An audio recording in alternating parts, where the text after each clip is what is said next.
बिस्मिल्लाहिर्रहमानिर्रहीम। अस्सलामुअलैकुम। Muzammil voice official में खुश आमदीद। शिकार करना उसका मामूल था क्योंकि ये इंसानी खून ही उसकी असल ताकत था। जैसे जैसे वो इंसानों की बलि चढ़ाती वैसे ही उसकी शक्तियाँ दिन दुगने बढ़ रही थीं, मगर आज उसे शिकार करने में मुश्किल दरपेश थी। बच्चे के पास से गुजरते ही वो उस पर झपटी, मगर आज उसकी किस्मत उसके खिलाफ थी कि गांव वाले बच्चे की चीख पुकार सुनकर दौड़े चले आए। एक शिकार हाथ आया था और वो भी गया। प्यास बढ़ती जा रही थी और बलि तो आज उसे हर हाल में चढ़ानी थी, वरना उसकी ताकत नहीं बचती। कुछ तो करना था, मगर क्या और कैसे? क्योंकि मुसलसल इंसानी बस्तियों पर होते हमले देखते गांव वाले ये गांव छोड़ छोड़कर कहीं और बस गए थे, और ऐसे में गिने चुने लोगों का शिकार उनके बीच करना उसकी पहचान करवा सकता था। मगर आज शिकार उसके हाथ से तो निकला ही, साथ ही उसकी शक्तियां भी छिन गई थीं, और शैतानी आत्मा ने उसे होशियार करते हुए कह दिया कि अगर अगली अमावस की रात तक उसने एक जवान और सीखी सिखाई जादूगरनी की बलि देकर उसको उसके हवाले नहीं किया तो वो उसकी आत्मा को कैद कर देगा। बुढ़िया बड़ी परेशान थी कि अचानक उसको रोशनी की नवीद मिली। दो अनजान लड़कियां उसे अपना रिश्तेदार समझ रही थी। वो जवान खून थीं और बुढ़िया को क्या चाहिए था? दोनों के मिजाज मुख्तलिफ थे, मगर दोनों बहनें कहलाती थीं, मगर असलियत में दोस्त थीं। खैर, बुढ़िया ने दोनों को अपनी बातों में फंसाने की बहुत कोशिश की। यतीम खाने में पली बढ़ी लड़कियां उसकी अयारियां ना जान पाईं और उसके फिसलाने पर जादू सीखने को राज़ी हो गईं। बुढ़िया जितना खूनी हो सकता काम सिखाने, जंतर मंतर जाप, सुधी बली और ख़राब से ख़राब वहशियाना काम उनके सामने रखती, मगर वानी और दारा में काफ़ी फ़र्क था। दारा ये सब बुढ़िया की खुशी की खातिर कर रही थी, मगर जैसे जैसे अमल बढ़ता जा रहा था वानी की दिलचस्पी बढ़ती जा रही थी।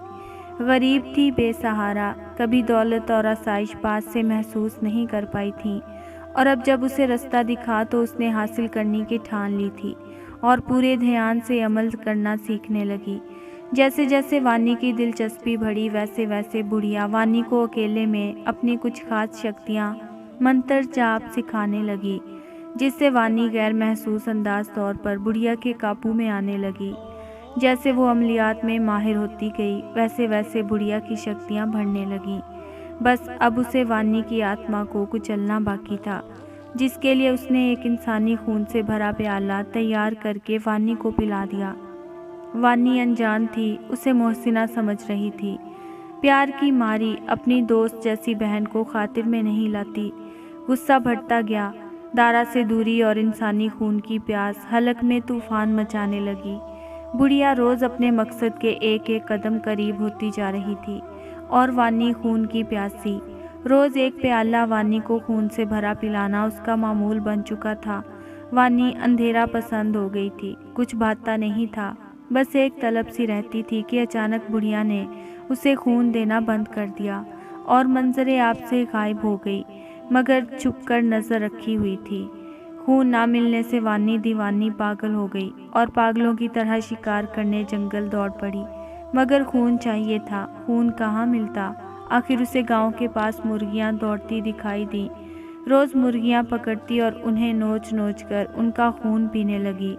उसकी हालत दिन ब दिन बद से बदतर खराब की तरफ बढ़ती जा रही थी।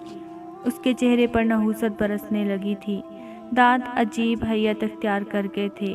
बस अंधेरे में रहती, शिकार करती और दुबक जाती कि एक दिन वो शिकार मिलना भी बंद हो गया और वानी नीम दीवानी हो गई। और अगले हफ्ते ही अमावस की काली रात भी थी। दारा ने उसे मुर्गियां नोचते और वहशियाना आवाज़ें निकालते देखा तो खौफ से दंग रह गई और मदद के लिए अपने इलाके रवाना होने का प्लान बनाया कि वहीं जाकर अब वो वानी के लिए मदद ला सकती थी। वानी अब बागी हो चुकी थी, मामूली चोटें उस पर असरअंदाज नहीं होती थीं, और अब उसका शिकार मुर्गियों से हटकर इंसानी खून की प्यास में बदल गया था। रात के अंधेरे में जब भी कोई मुसाफिर जहाज़ का गुजर होता तो घात लगाए बैठी वानी उन पर तूफान बनकर कहर बरसा देती थी। हर तरफ चीखों पुकार, खून ही खून देखकर वानी की आत्मा पुरसुकून हो जाती थी कि आखिर वो रात आ ही गई। बुढ़िया जो उस पर नज़र रखे हुए थी उसको शैतान के सामने हाजिर कर दिया और इनाम वसूल किया। अब वानी को भी वरदान मिला था कि जब जब वो शैतान की पूजा करेगी उसकी शक्तियाँ बढ़ेंगी और वो अमर हो जाएगी। मगर अब उसके बदले में वानी क्या खो चुकी थी। अभी वो अनजान थी कि आज दोबारा शिकार करना था। दोबारा जहाज़ गुजर रहा था और वही वानी थी। उसने खून की खुशबू सूंघते ही वैश्यों की तरह सामने खड़ी लड़की की गर्दन में दांत बेबस कर दिए और उसे नोच डाला।